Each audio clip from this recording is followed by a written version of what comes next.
So today I want to talk about the book Sell or Be Sold, five key takeaways, written by Grant Cardone. Now he's really big on real estate.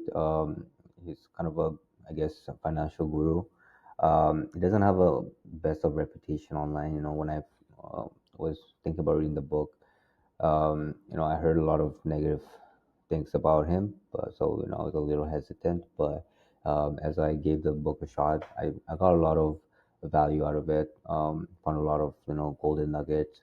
The thing about Grant Cardone, I think he's very sold on what he believes in, and it's very, I don't I think it's very hard for him to see things in other people's perspective, but when you see things in his perspective in terms of like selling career wise, you'll get a lot of insight in terms of business knowledge and small golden nuggets that you can use for yourself. So these are five of the key takeaways that I got from reading the book.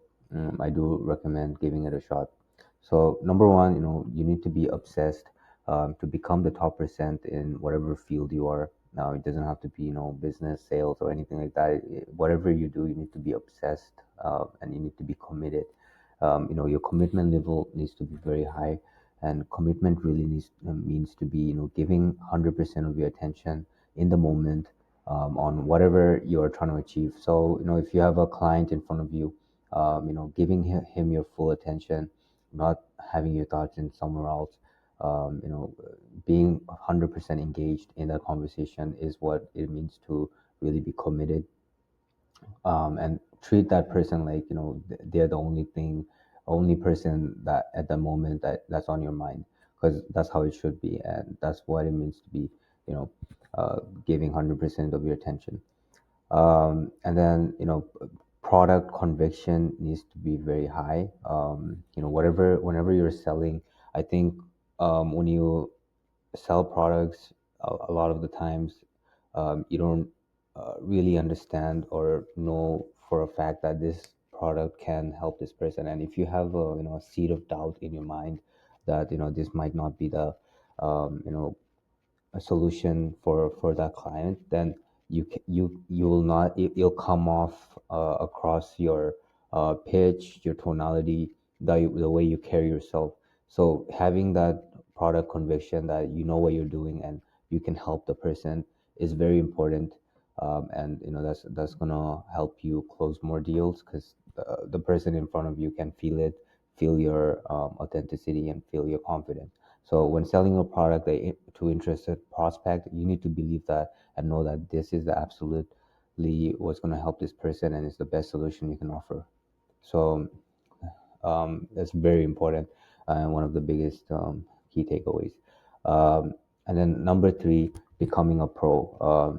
This one was interesting, as you don't have to be paid to be pro. Pros are just obsessed and are able to predict the next actions and the steps. I always thought professionals are someone who are getting paid to do whatever it is in their field, um, or they're the best of the best. But you can be a professional just be by having that experience level firstly, and then also you need to be able to predict the next steps. You need to be ahead of the game. You need to be I kind of relate to this in sports, like I play soccer. So when I'm playing soccer, I've been playing it for so long that I'm able to predict where the play is going, where the ball is going to go. And I think that's what it really means to be professional. But obviously, I'm not a professional. But when you think of it in a sense of mastery, then it's being a pro is just about really being obsessed, having that commitment level above everyone else, and then you're able to have that experience level where you can predict um, what what the next outcome could be. So, becoming a professional is really about being so good that you can predict what is going to happen. You don't need to get paid, but you need to be so good that you're a few steps ahead. And then number four is you need to raise your urgency. You can always get more done. More input equals more output. I think a lot of people sometimes they get stuck because they're not putting in more volume, more work, and then they have this stagnant mindset, and then they wonder why they're not moving forward. And I think that's one of the biggest reasons, because you're not doing enough.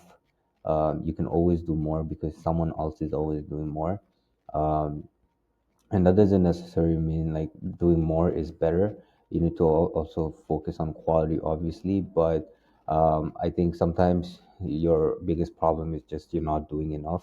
Always do more. If you go above what you need to do, you will always get access and accumulate more. And I relate to that in like sales. Like if you wanted to get more sales, I think you need to do more outreach. It's just one in one. You put in more input, you get more outcomes. So um, always do more. And then number five, that one, this one was the one that changed my mindset. Like become more presentable. How you carry yourself, how you dress, all plays um, part in the grand picture. And I think a lot of people don't understand. Like I think a lot of professionals, they don't invest a lot of time or enough energy in how they present themselves to the world. Investing in your appearance and how you present yourself in the world is not only going to impact how people view you, but how you also view yourself. And when you respect yourself, others will also give you that same treatment. And life is like a really a mirror reflection of our perspective. I think this one I can relate. Like, there are days when I feel extra.